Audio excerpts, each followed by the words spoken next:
What's going on, everyone? Episode Oh, 96. different layout. Different layout. Could show some stuff we want to on this layout. Yeah, there's some stuff up there. Yeah. All right. How's everyone doing? Good. Can't believe that the Super Bowl was the way it was. Yeah, we can get right into that. I don't know if anyone, even all the Eagles fans, thought that this would turn out that way. I mean, that was just crazy. We can pull it up here if you want. I can pull it up on the since we're a different layout, I can pull it up on the screen.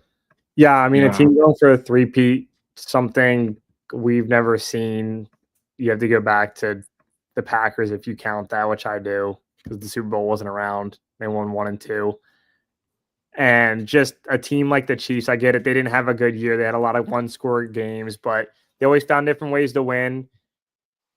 They've been dominant. It's a dynasty, full-on dynasty. I've never seen or expected a team like this, especially favored for all those weeks we talked about, and ended up having the performance they did was just wild. I mean, even when they were down 24-0 at halftime, as bad as it was, I'm like, oh, Andy Reid's a great coach at adjusting and creating things differently. So I thought they'd come out in the second half and make it close. Thought the NFL, if it was rigged at all, would have made it close. And yeah, just one of those dominating games, especially when I wasn't expecting it on that side. It was kind of hard to believe.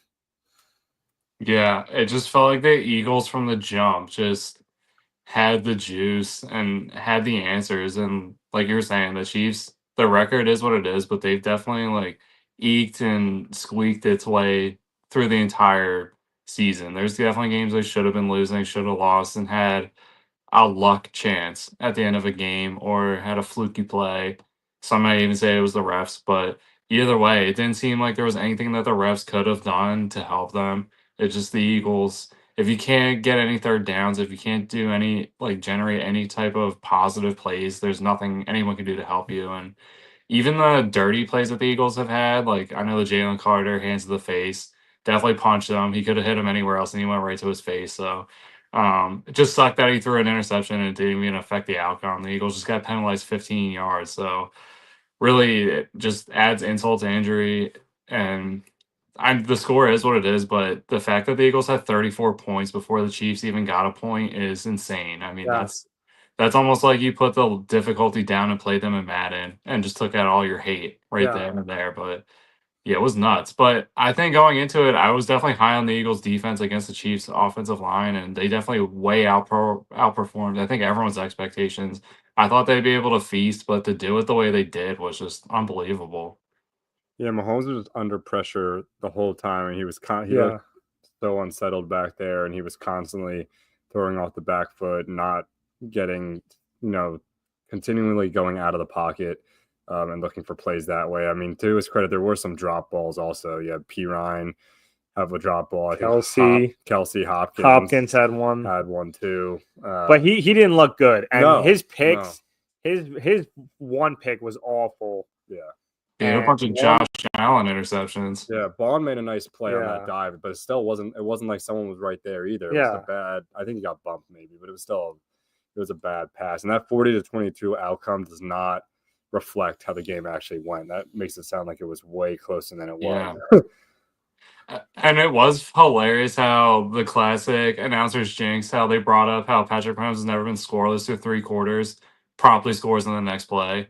I mean, unbelievable, but I mean, it is crazy, especially at this stage, but it did feel a lot like when the Buccaneers played the Chiefs, how it was literally same feeling, same puffy pants situation. Yeah, and all the random stuff with now Mahomes is 0-2 when Brady's involved in the Super Bowl. Oh, that's funny. I didn't even think of that. Yeah, it's crazy too with the Eagles. I mean, they've been to 4 Super Bowls. They lost to Brady, beat Brady, lost to Mahomes, beat Mahomes. It just shows how AFC dominant between those teams are in the last freaking 20 years. Yeah. The Eagles have been to 4 Super Bowls in 20 years, and they've played those 2 teams. So, but I mean, I'm still it was a terrible performance. I honestly feel like the Chiefs put way too much pressure on themselves, even after they won last year, the whole year.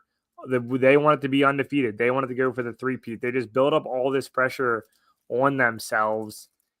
And the Eagles had, nothing. I mean, you heard the noise, the whole thing. I mean, NFL, it's rigged. They're going to have the Chiefs be the three-peat. I thought, for the GOAT conversation's sake between Brady and Mahomes, it would have made it a lot more interesting since Brady never done that. And it was just hands down, the Eagles just spanked them across the board. Mahomes looked awful. And it's even more wild because the Chiefs still had to get through the AFC. I mean, they played the Bills in the championship game, another wild roller coaster game.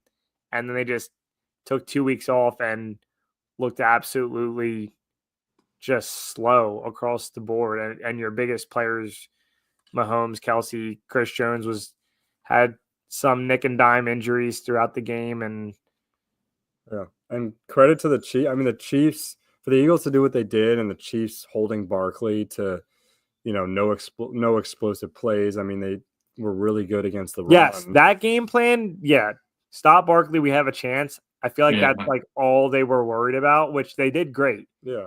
But good point. Stop Barkley, we have a chance. Stop Barkley, we have a chance. Yeah. Well, but when your offensive line gives up 6 sacks and Mahomes is constantly under pressure, and I mean, I don't know how many turnovers total the Chiefs had, but way too many. Yeah.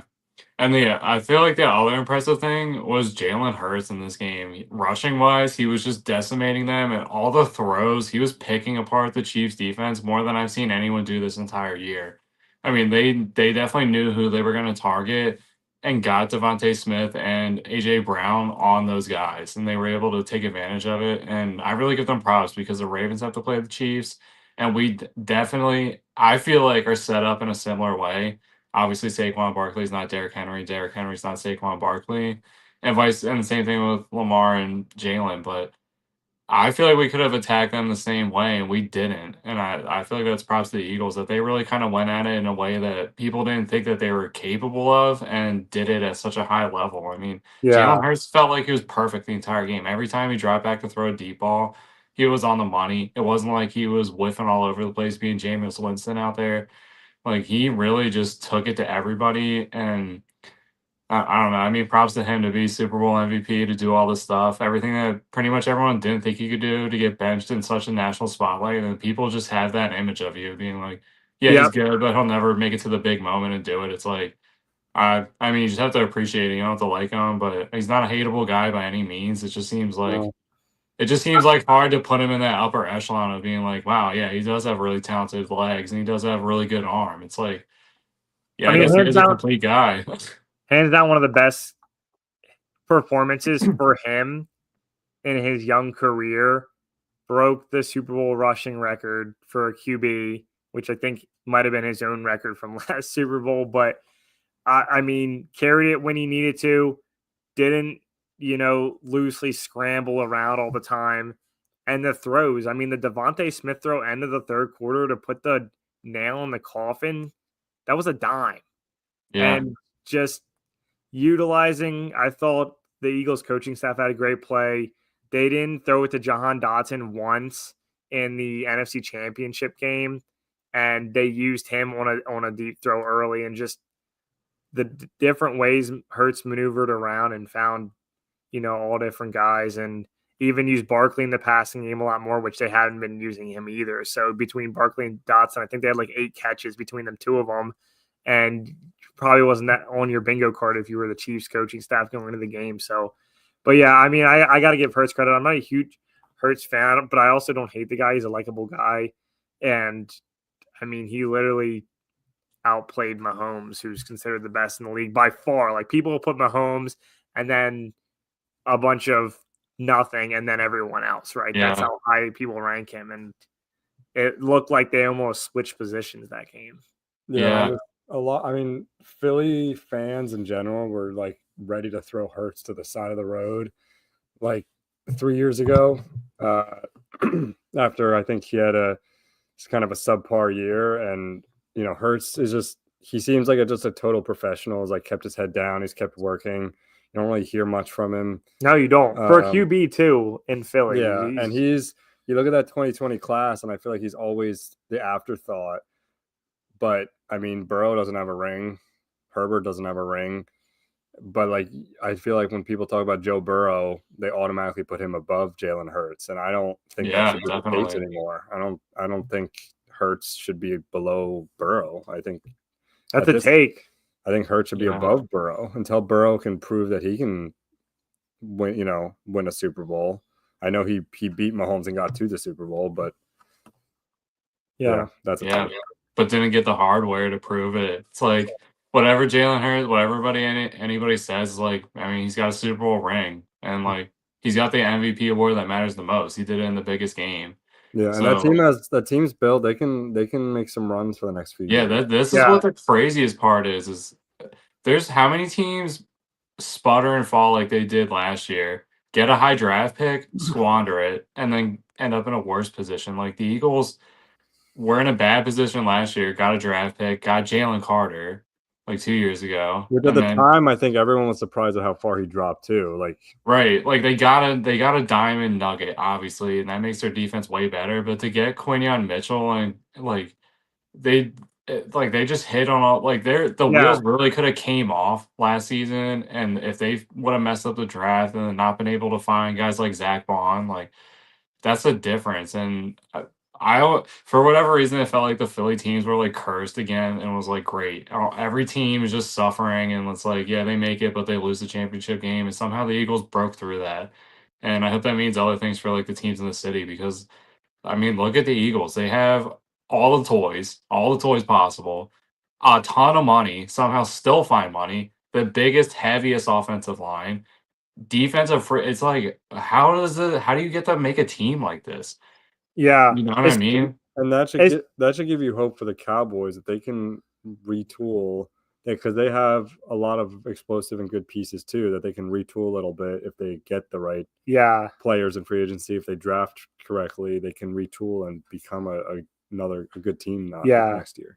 It's impressive though. I give obviously Jeffrey Lurie and Harry Roseman a lot of credit. I mean, there's a lot of stability from the top, but it's like healthy stability. Yeah. And I mean, this is a big part, Chase, that you said about the Eagles last year, because I think a big part about the NFL is still the trenches. It'll always be the trenches, the defensive line, the offensive line. A big part of why the Eagles won in 2018 was because they had offensive and defensive lines, some of the best in the league. I mean, they had 8 guys rotating in and out on the defensive line that year. But the crazy part about 2018 was they were all old. Yeah. They were all old. And I know a couple of them still remain, like Lane Johnson and stuff. But the majority of those players in 2018 in the line, and then also other players too. Your wide receiver one was Jeffrey. He was obviously old at that point. Yeah. Different pieces on both sides of the ball, and they were able to stay relevant enough to basically retool both. And they had one of the best offensive lines this year, but then the defensive line too. I mean, Jalen Carter and Jordan Davis, Milton Williams. I mean, these guys are young studs, and you find a way to keep them all, and it can win you multiple championships. I mean, I think the jump from 2018 to now is even more impressive, but to stay afloat after they had the year they had last year was impressive, like you said too. But I mean, any team can do it, but it's just crazy. You watch these TVs, like the Bengals are a great example. Everyone, like Ben said, everyone loves Joe Burrow. He's now putting Jalen Hurts above him, and like players like Jamar Chase, you're like, oh my gosh, these guys are amazing. They're studs, but they put up these numbers, these regular season numbers, these James Harden seasons, Russell Westbrook seasons, But then when it comes down to the grit and grind of, okay, we need to run the ball here to try to coast out the game, and we can't because 3 of our tubbies suck.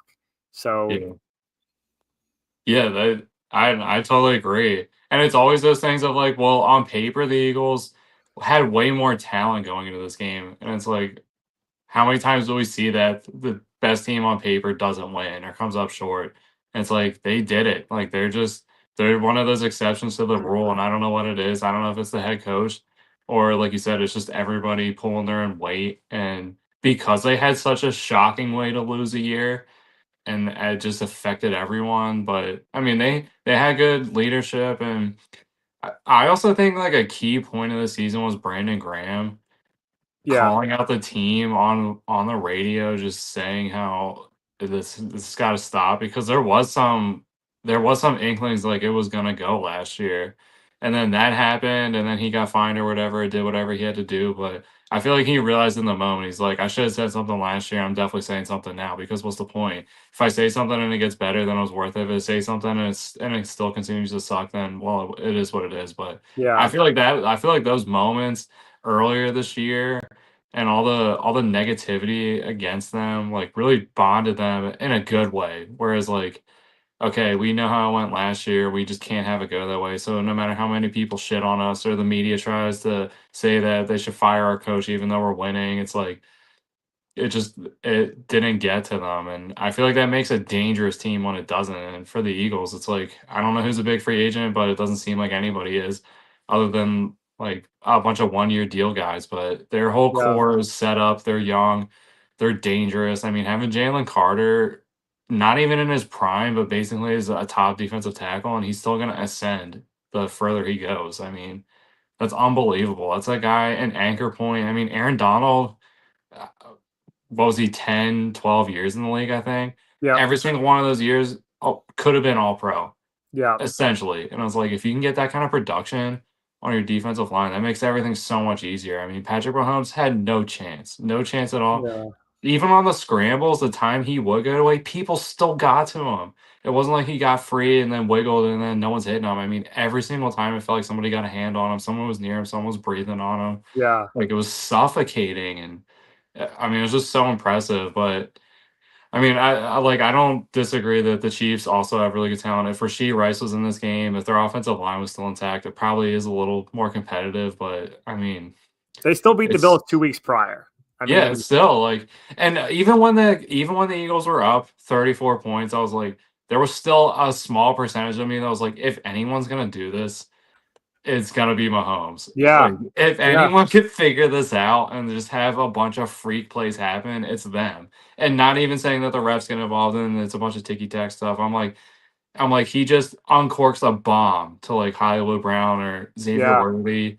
I mean, if you look at Xavier Worthy's stat line, which 8 catches for 157 yards. I feel like if you just told me that was gonna happen, I would have been like, the Chiefs won by 35 points. Like if he has over 100 yards, there's no way. 50-yard touchdown with almost like what time expiring? Yeah, it's like it's crazy. It's just one of those statistics that's like, oh man, if you would have found that out ahead of time, that would have totally changed your perspective. And it did nothing. Like they gave up all those yards, and it like I don't know. If you would ask me, I would have been like the Eagles gave up 10 yards. Like I didn't know they gave up 157. I know Xavier was the only one catching anything, but you look at insane. the box score. The box score is a prime example. I know Ben here is obsessed with box scores, and I look at them too, but it's nothing compared to what the game is. I kind of wish the box score broke it down by quarters so you could see the progression, because it's like, Xavier Worthy's, most of his production came end of third quarter, all of fourth quarter, and half the fourth quarter, the Eagles took out their starters basically. So it's like, they did damage, but it's like, who'd they do it against? When did they do it? The time of the game? Like, I wish it kind of broke it down like that. Like, you just see the number at the end, and it's like, all right, cool. But as a guy who had Hollywood Brown on his team during the Ravens tenure, you would see his yards, and he would have 80 yards, and you're like, damn, that was productive. And then you look and see how many catches he had. He had 2 or 1. And it's like he had 1, and he was just standing around and caught the ball and then booked it down the field because everyone forgot about him because he's not a threat. And it's like, that's such a deceiving number. It's like, 80 yards, but it's like it was a broken play. And I mean, good to him because it's production. You get paid off your production. So I feel like any way you can get that number is how you got it. But it's like, was that really an impactful moment in the game? I don't know. Yeah, it's nuts though. I mean, even Barkley, like we were saying, he was bottled up, but he still finished with like just over 100 rushing and receiving. 57 and 40. So yeah, just under, just right there. I mean, that's still like they got him involved. Yeah, it felt like he was doing nothing. Like, it seemed like every time he ran the ball, it was like a 1 or 2 yard gain. Yeah, but he picked up a couple big linebackers on some Spagnuolo blitzes too. I mean, I mean the Chiefs too. I mean, they're so big. Like Karlaftis, Leo Chenal, Mike Dana, like these guys are huge and they boogie. Yeah. Yeah, and which is why, anyone who's a Chiefs fan out there really don't feel that sad. First off, you have 2-3 rings. And you're still probably the favorites to win next year. Yeah. They're in their like Patriots phase because they had some really rough years like pre 2017, 2018. They had some really rough years. Yeah. And now they're in their they're prime. still fine. I mean, the Pats had a stretch. I was looking like halfway through Brady's career. It was like they lost to the Giants, didn't make the Super Bowl, lost to the Giants. So it's like they went for like 10 years in between Super Bowls too. Yeah. I mean, so everyone seems to forget about that. That's. I mean, you can maybe worry about that, but it's weird. The AFC's the gauntlet, and so you'd think if they made it through again, they would have. You can also tell Kelsey's not the same guy anymore. I feel like at this point he's just not the like, and that's, I mean, he's been in the league now for 10, 11 years. For a long time. Yeah. And he plays a tight end position similar to Gronk where you take a beating, a volume guy in the middle of the field. And the time old Conor McGregor statement comes to truth. It's hard to be a savage when you wake up on silk sheets. Yeah. Hey, now he can retire and go into the sunset with T-Swizzle. Yeah, I mean, he's set. I mean, the amount of like just off the field, I mean, they hustled and it's paid off. And I'm sure he's made more off the field than he has on the field. And that's pretty impressive. Like, because it probably wasn't going that way for like at least half his career. Like, I feel like until Patrick Mahomes got there, that's when people really started to know who Kelsey was. Yeah, if I can retire at, what is he, 32? Is that how old he is? Yeah, he's early 30s. Yeah. No, he might 33, 34 now, maybe. More power to him. Oh, he's 35. Yeah, I was going to say because Kelsey was. How long did Antonio Gates play till, like, I think he was like 38 or something? I mean, freaking Mercedes Lewis is like 60, I'm pretty sure. I think he gets Social Security and his game check. Yeah, he was getting snaps with the Bears, I think, this year. Yeah, Lewis. He's forever ago. So the Bears got a one-time Pro Bowler. Ridiculous. Been playing since 2006. 19 years. That's insane. Only on 1 reception for 2 yards this year. I feel like I saw that catch. He's just like a blocking specialist, I feel like now. Yeah. Because he's appeared. He's appeared in 17 games. Like, yeah, it's not like he's inactive being a coach. Yeah. Dang.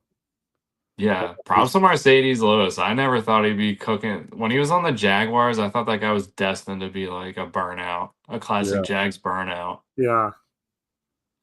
Just want to see what's the dude's career earnings here. Okay, made himself some nice money. 64 million. Dang, all right. That's not bad. What do you make this past year? 2 million. 2 million. All right. Oh, base salary is 1,600, 400,000 signing bonus. Ridiculous. Dang, that's crazy. All right, well, unless anyone has anything else, we can move on to the NBA All-Star break here. No. The last comment I'll say is it's still just a little weird to me. I mean, I'm a Cowboys fan now, right? But growing up, the Eagles were one of those teams. They were the Jaguars, the Browns, the Lions, the Cowboys in our generation. So much irrelevancy, and when you do get to the playoffs, you just choke. 3 Super Bowls now in less than 10 years. I mean, they've gone from, a team that we might not see them win in our lifetime to, I mean, they could potentially have not a dynasty run, but enough relevancy to carry them over the next like 10 years even after this. Yeah. Just of what they've built and players who are going to want to go there. I mean, it's just. I hope the Jets get to that point in my lifetime. I mean, what is the number of rings that the most teams have? The Steelers and the Pats have 6 each, right? So Pats have 7. No, 6, I think. Doesn't Brady have 7 rings? Yeah, well, the Bucks. Oh, that's true. Yeah, I mean, so now the Eagles are at 2. Good point. Right, and there's still teams that haven't won one, so it's just crazy the relevancy. I mean, I think we all felt it. The bandwagon is definitely on board. You know, most popular sport, obviously, in the city of Philadelphia, and a lot more Eagles fans are going to be spread out everywhere now. Because I saw a lot of people pandering to the Super Bowl that wouldn't be caught wearing anything Philadelphia any other time of the year. My friend Nathaniel. Yeah, he was dressed up in Eagles gear at the Super Bowl. Oh my gosh! I don't know how he was there. Yeah, it turns out there's a lot of big Eagles fans. I was like, where have you been? You know, they won the Super Bowl like 5 years ago, right? Yeah. I'm getting hate right now from people that like some of my sisters or my dad. So I'm getting hate. They grew up Steelers fans. I'm like, what are we doing here? I was at least a fan. I jumped ship. I jumped ship literally at like peak. Yeah. At peak. Like it was after they lost to the Chiefs 2 years ago was when I jumped ships, and I was so. Yeah, it's wild. It's wild. We'll see. I mean, maybe they won't win again, but yeah, you never know. But the fact they made it back, and I mean, yeah, it's crazy. All right, well, moving on to the from the dome to the hardwood. NBA All-Star game. Or we're not going to talk about the All-Star game necessarily, but just the All-Star break. Just with the season in general and where teams are at, and bring up the standings quick. It's kind of crazy how they have it with. I think the trade deadline comes at a weird point because then you get all these new teams and then they get like a week playing and then they get, a week off. So players like Luka Doncic obviously is the big one, right? I mean, he had a rough first game on Monday. He'll probably play one more maybe, and then he'll get a week off again. So it's just. Yeah. It always takes a while to learn all the new teams. I just almost wish there was no trades in the season. You get your team and you run with it, because I'm going to have to basically by mid-March hopefully know all the new teams again coming into playoff times in end of April. But it's been a wild year, and I mean, this is where it gets real. They call this time, the February timeframe, the dog days of the NBA. But you get through the All-Star break, you kind of get rest, you get rejuvenated, and then it's 2 months, and it's going to be push time for teams like the Philadelphia 76ers. But across the board, depending on where you want to be and how you want to end your season, it becomes push time for sure. Yeah, I'm pretty excited where the Knicks are at right now. They're just kind of chilling in that 3 spot. Probably excited. They're probably more excited for the All-Star break than anyone else. Oh, for sure. I don't think they're gonna go up to the I kind of feel like they're gonna sit. I know there's a lot of basketball left, but I feel like the 3 spot's gonna kind of where they're gonna end up. They could lock. Yeah, I can see them locking into that. I could see the Cavs and Celtics kind of getting closer. I could see the Cavs slipping a bit. The biggest surprise to me, I mean, the Pistons at the 6. I mean, that is good for them for rallying. I would have never. Yeah, and they haven't slipped. Like the Magic have slipped. Yeah. The Pistons are a similar built team. Who's leading that team besides Cunningham? Is it just Cunningham having a good year? I mean, I think they just have a well-rounded team. Duran, I know if you ever played 2K, he's like sim god. He becomes a stud every single time. They've had a well-rounded team. I mean, top to bottom, and Cunningham's obviously leading the way, but I mean, Tobias Harris.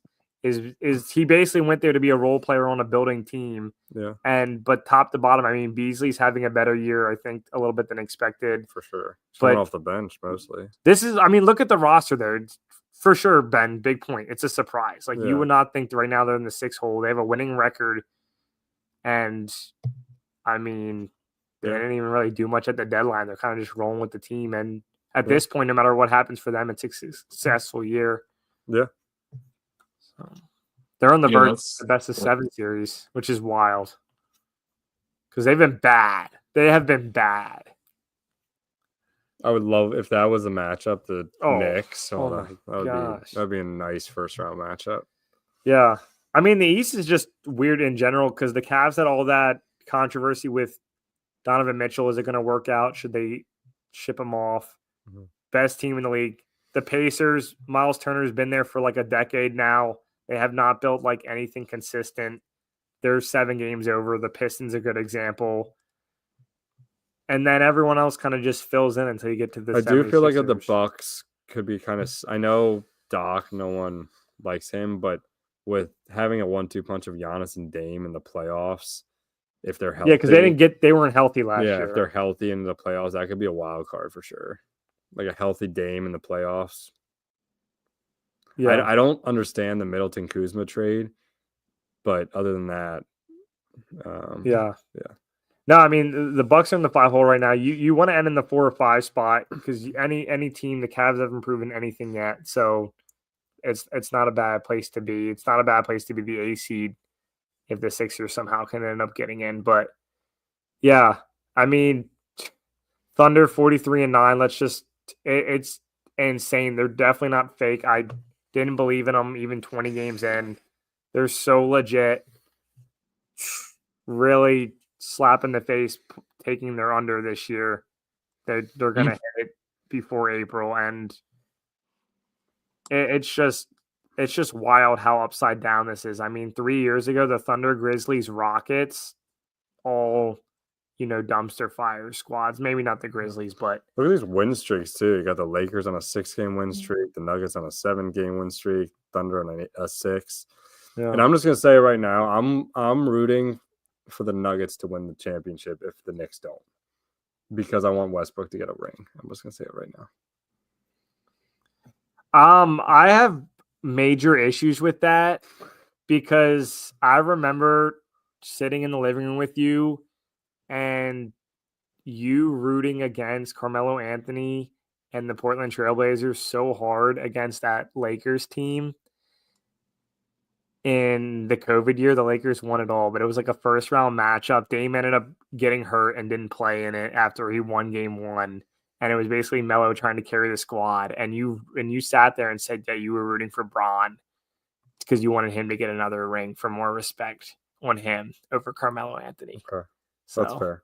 I'll renege my point then. Major issues on the. I don't remember doing on that. The Russell Westbrook. You, you didn't root against Carmelo, but you're like the Trailblazers aren't going to win it all. So I probably felt like they had no shot to win it all anyway. Yeah, that's fair.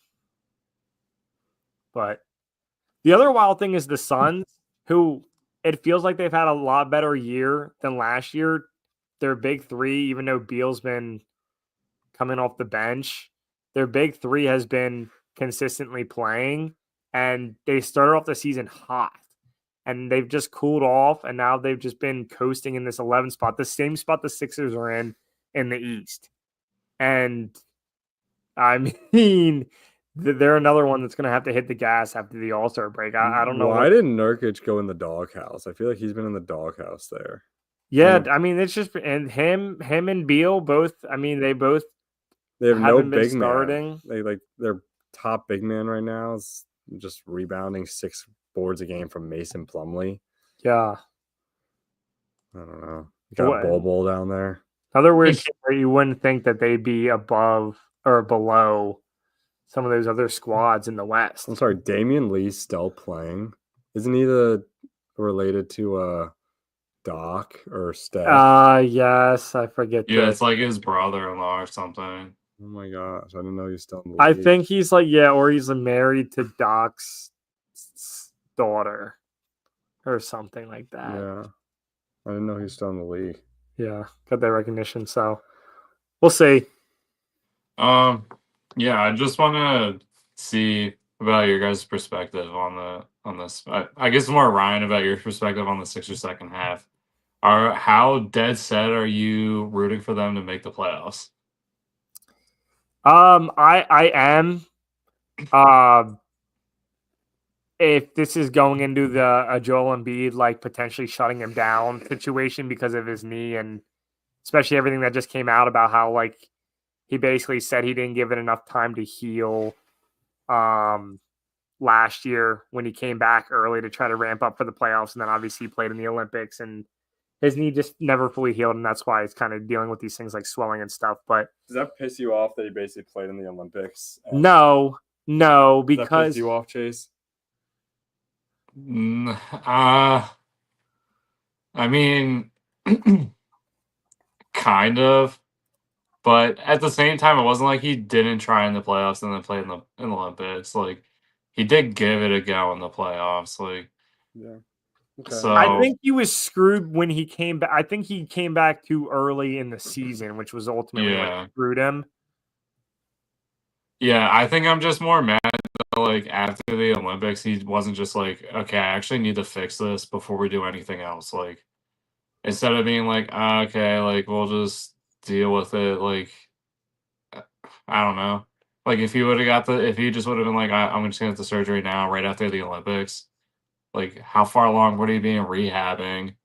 And if this year was going to be a lost year anyways, then it makes sense. Like, all right, yeah, the window's closing, but it wasn't like you just wasted a whole year on your knees. Like, I'm kind of feeling like he put a whole year of stress on his knees for kind of nothing now.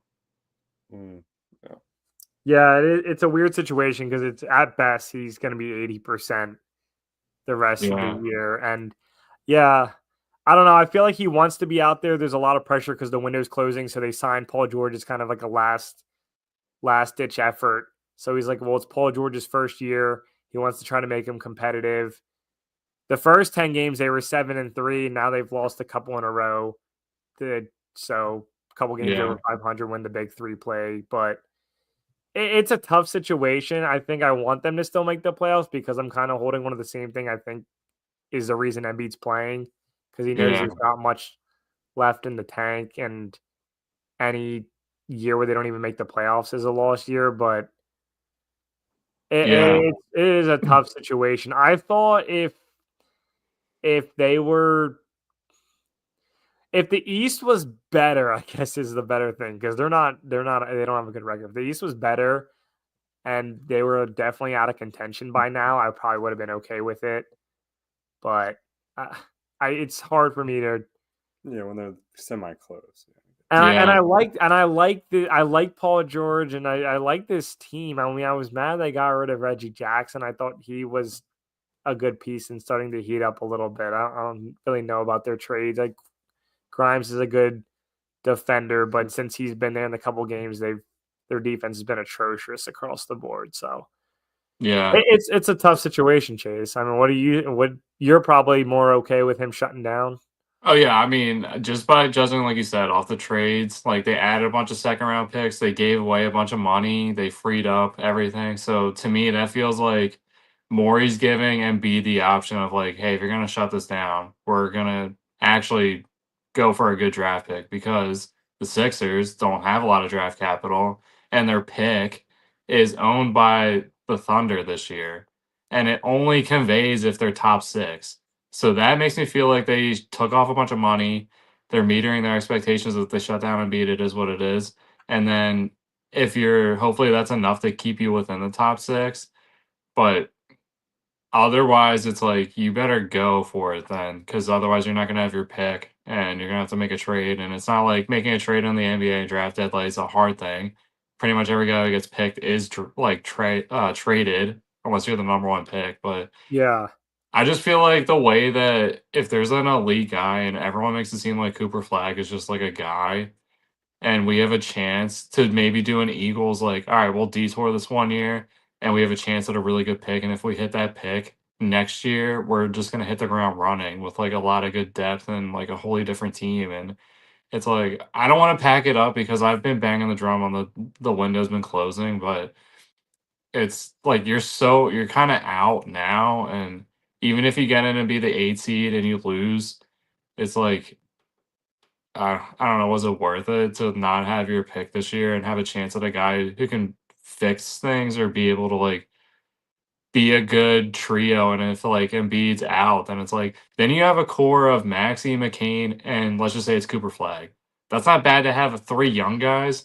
Plus your normal top 3 is Paul George, Maxey, and Embiid. Like I like the sound of that way more than unknowns. And I don't know what's gonna happen this offseason. They just shed a bunch of money, so they could be working the trade deadline, like working the trades for signing trades and stuff like that, and just doing off-season stuff. But I don't know, just reading the tea leaves and the way that they just wanted to get rid of money, it seems like they're giving themselves the option of like, well, if we lose, it's not the end of the world because we're not hooked to anything other than our top 3 guys. So we can make a move. And if they win, it's like I guess they're okay with not like they added enough second round picks where it's like I guess if they feel like they lose the first round pick, then they still have ways to move into the first round. Yeah.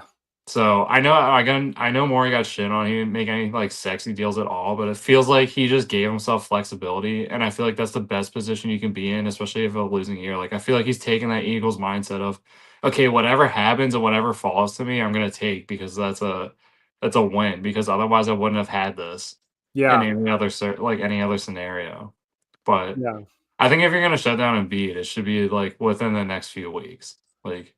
Yeah. If he's gonna need surgery, I'd rather just get him in there, get the deal done, send him to Saudi Arabia, do whatever dark magic they can do with any type of medical stuff. I don't care what they do. As long as he comes back like a Lamborghini, I'm in. Yeah. I think my last point, and then we can move on, Chase. And then you might have a final word to this, but just how big guys are in the NBA, they've always dealt with basically being injured. It's just a big guy thing, especially in modern day NBA. It's so fast. You have to run so much more. It's harder on your knees. I don't know if we will ever see a full Embiid healthy year, including the playoffs, especially at this point. So if he can be 80%, they're in the same position they were in last year. They got in as the 7 because they won the first play-in game against the Heat. And then it was the 7-2 matchup against the Knicks. I think that's how it played out. I think they had to do playing games. Yeah. So it's as bad as the season's gone and how I feel. I would be okay with them shutting him down, but me being optimistic and knowing Embiid also might never be healthier than this. Yeah. And he wants to play. Yeah. Like he wants to play, and that's why you can never hate on him. If they get to a point in his career where fans start booing him and stuff, I'm gonna have such an issue with it because he pushes to be out there as much as humanly possible. So if he can and they can somehow make it into the playoffs and he's 80%, I'm okay with them pushing. Yeah. I hear that because then if you get in, you give yourself a chance, and who knows how it goes. Like you could have the Bulls versus Sixers 2000 whatever year that was. Yeah. And then they obviously should not be advancing where they were, but they did because it was just it is what it is. Like teams got in, locked their position, and then their stars got hurt. And it's like, all right, well now they have a path, and I think this team's way more talented than that team was. But yeah, for sure. So yeah, they'll get a week off the rest though, which will be nice because these back-to-backs are just too many back-to-backs for the Sixers this year. Freaking Silver did us dirty. Yeah.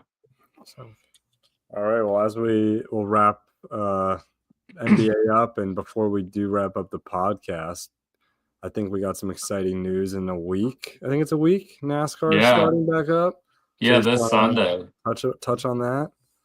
Yeah. So it's nice because we all just had the Super Bowl dump, and if your team didn't make it, it was even worse because your team lost potentially a month ago or weeks ago if I'm a Ravens fan, obviously. So I've been out a few weeks now. And it feels like there's nothing right now. There's no college football. There's no football. There's nothing. There's no security blanket right now. But I have hope for everybody. NASCAR starts up. Yes. We just had the Clash 2 weeks ago. It was a nice little opener. They ran it on basically a high school track size. Now we're going to kick it back up. It's Daytona. Obviously that's the Great American Race. It's the race that kicks off the entire season. feels like it just wrapped up, and it did only a few months ago. That's insane. Yeah, it's right here, right away, and this year, I feel like there's a lot of excitement because of how many teams had to move around, how many guys have changed positions. Obviously, Martin Truex retired. There's still some guys hanging around, but just as a whole, with Stewart Haas closing up and those guys having to move around and find new rides, there's a whole different, basically just a whole new roster you have to get to learn of guys just in a new position and different opportunities, and it's going to be interesting to see if a guy like Chase Briscoe going from Stewart Haas to Joe Gibbs, if he can just take it up another level with like different resources and having the knowledge and the crew and the expertise there. So it's really exciting on that standpoint. And you know, if you followed at the end of last year, I feel like it really captured the moments of what it was. And the NASCAR documentary on Netflix, I know that's really what did it for me, and I've been really excited for season 2. They keep delaying the shit out of this thing. I don't know what's happening. It was supposed to be in December, and then it was January, and now they just skipped entirely, and it's gonna be who knows? I don't know. Netflix's toxic trait. Yeah. Well, I think they were trying to figure out how they want to do it because the first time around it was just recapping the playoffs, and then I think they got so much footage they didn't know how to break it up. And they're like, it'd be stupid to do the playoffs and then release it 2 months after the playoffs ended and the week before the new season starts. So I think they might try to just change the format of it, which I'm fine. As long as they can get content and produce it and put it out there in a good way, I'm fine with. I think they're just having trouble. I'm totally speculating. I have no idea. I have no connection to Netflix or NASCAR, so I don't know what the deal is. They could just be hand jobs and not know what to do, and they don't really care. And it's just gets putting on the back burner, and they keep firing people who are supposed to be doing it. That could also be the reality of it too. But to me, it seems like they're just trying to figure out the best format, who to follow, who's willing to do it, who's not willing to do it. But I think it's just going to add to the experience. Not to put you on the spot, but last year you picked Christopher Bell, which was a great pick, basically up until the end. Yeah. We're a week out now. Do you have a pick this year? Yeah, it's really hard not to go back to Christopher Bell. A lot of media people this season at the Clash, everyone was making their pick. They all went with Christopher Bell. I totally understand that. That's making me not want to pick him. That's making me really nervous. But a guy who's just been sticking in my mind, and a guy who's had a little bit of a downturn, and I don't think it's anything performance related. I think it was just luck, but still finished with a lot of top tens last year. Guy who won the Clash at Bowman Gray. I think Chase Elliott is going to do it this year. I think he's just in a position. He's sneaky. He's quiet. He's been NASCAR's favorite driver for the last, I don't know, however many years. And he was just around last year, got a win, but just never really penetrated through. He definitely has the talent. I think he just hit a different level this offseason, and the car's running well. The way he was able to do that. Now, that being said, Ryan Blaney and Joey Logano and Christopher Bell and Kyle Larson, I think all those guys, don't forget about Denny Hamlin, still looking for his first championship, most wins. Definitely not out of the question that he finally figures it out. But yeah. I mean, for some reason, I just feel like Chase Elliott is just going to dominate this year. I mean, and even if he doesn't win all the races, he just seems like a guy who's just consistently within the top 10, within the top 5, just always seems to be able to put himself in a good position. And the guy that reminds me of that did that a lot was Jimmy Johnson. It didn't matter if he started first, it didn't matter if he had to move to the back of the field.